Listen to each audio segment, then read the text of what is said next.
parlar d'actualitat, és a dir, integrar els llibres com una part de l'actualitat i com una part d'allò que ens ha d'interessar en el dia a dia. Un programa que té el Mestres 24, que té ja més de 1.000 dies d'emissió i que lidera i presenta el Xavier Grasset, que és el nostre primer Premi Difusió.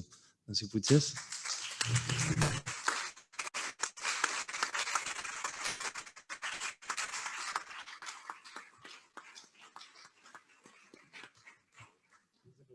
Així es fa cop de puny.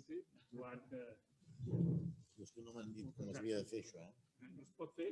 No m'han dit... Hi ha tantes coses que no es poden fer.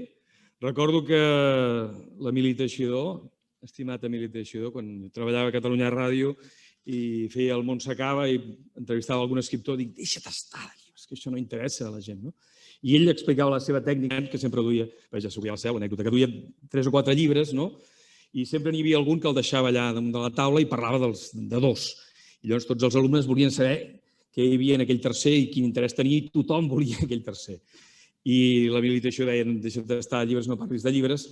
Jo no li he fet cas i parlo de llibres per bé que no és una cosa ni premeditada, ni pensada, ni decidida en cap despatx, ni en cap reunió, sinó que és, com apuntava en Joan Carles, una cosa espontània i natural. El Mestres 24 és un espai d'opinió, amb entrevistes polítiques i també de l'esfera cultural, però a mi que m'agrada trepitjar sales de teatre i poder parlar de teatre o de cine i parlar de cinema, el que m'ha quedat més temps amb l'horari que tinc és poder llegir i poder parlar de llibres. I vam començar parlant de ficció, d'assaig, de filosofia, de llibres polítics, que era la meva primera intenció, però el gremi d'editors és tan potent i tan persistent que diu, no, obre els ulls, Grasset. Des de la ficció també podem donar idees per transformar el món o per reflectir el món, lògicament. Aquesta pressió amable i generosa quan fer arribar volums i llibres de novetats, doncs el programa va fer que anés adaptant i pensar això. El programa té com 2 parts, una part de la paraula improvisada, que seria la tertúlia, per bé que cada vegada les tertúlies són menys improvisades perquè segons la composició ja saps, abans que obrin la boca, més o menys què diran cadascun dels seus components. I per tant, al final, la part més espontània acaba sent, paradoxalment, allò que està escrit i pensat i publicat i editat, que són els llibres. I és on hi ha possiblement aquesta onada d'aire fresc que esperem tots els del programa, i segurament també els escriptors, i els editors, i els impressors, i els llibreters, que és un espai natural que s'ha guanyat el llibre. Com apuntava Joan Carles, amb aquesta idea de no fer res premeditat, sinó que el llibre tingui una presència natural com un objecte quotidià, com qui porta la carmanyola o com qui porta la cantimplora d'aigua, que tots anem a treballar.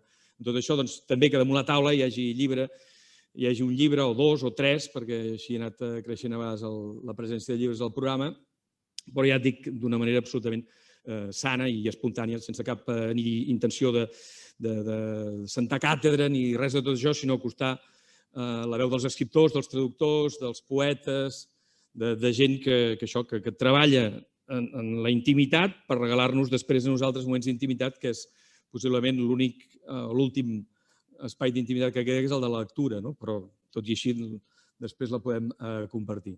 Per tant, per meva i per part de l'equip del Mestres 24, que és un equip, diríem que comprimit, perquè no som 25, som 4 i el Cabo soc jo,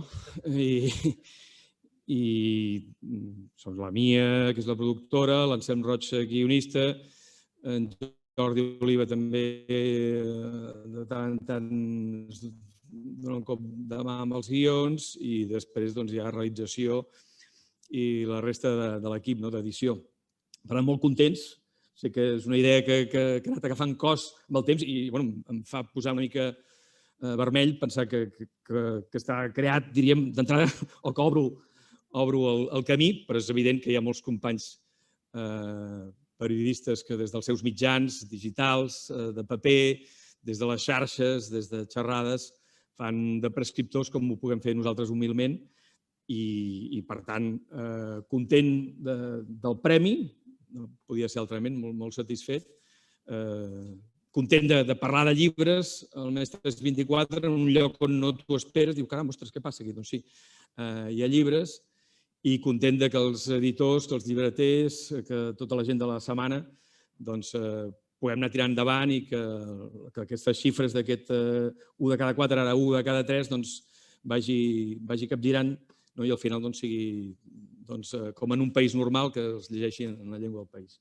Moltes gràcies i que vagi molt bé la setmana.